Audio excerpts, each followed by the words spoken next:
Почитувани, СДС продолжува со старата матрица и со истите луѓе. За Куманово како кандидат за градоначалник го нудат Мартин Костовски, кој е дел од структурата која со години ја туркаше Македонија во погрешна насока.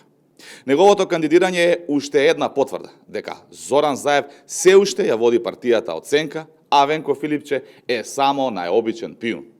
Во СДС нема промени, нема реформи. Подсетуваме на сериозниот преседан што го направи Костовски како директор на службен весник со објавувањето на законот за двојазичност без подпис на претседателот на републиката. Со тоа, тој директно постапил спротивно на уставот и законите на државата. Оваа неуставна постапка резултирала со кривична пријава. Исто така, постојат основани сомненија дека за да обезбеди поддршка за така наречениот француски предлог, тогашниот министер Бујар Османи ја вработил сопругата на Костовски во Министерството за надворешни работи.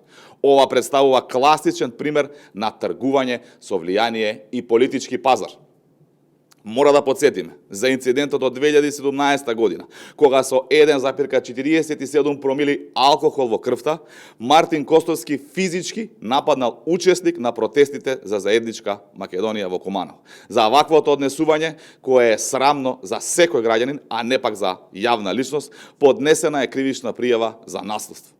Многу важно, кумановци заслужуваат одговор. Како е можно со чиновничка плата од 50 до 60 илјади денари Мартин Костовски да започне изградба на зграда во центарот на Куманово? Градбата е стопирана од градежна инспекција поради сериозни неправилности.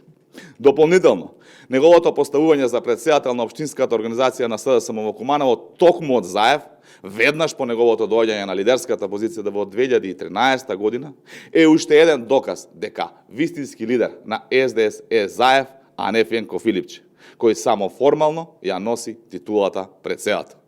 Каков капацитет поседува Костовски, кажува и фактот дека во 2021 година, кога по дебаклот на локалните избори и на самиот Зоран Заев му стана јасно дека треба да се повлече од лидерската позиција во СДС, тој започнува акција за собирање на потписи за поддршка на Зоран Заев да остане претседател.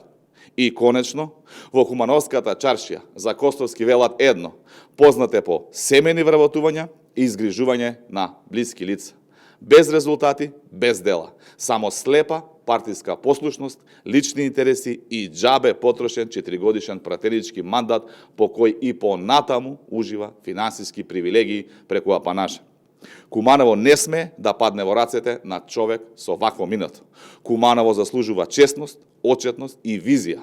Работи кои Мартин Костовски не може да ги понуди.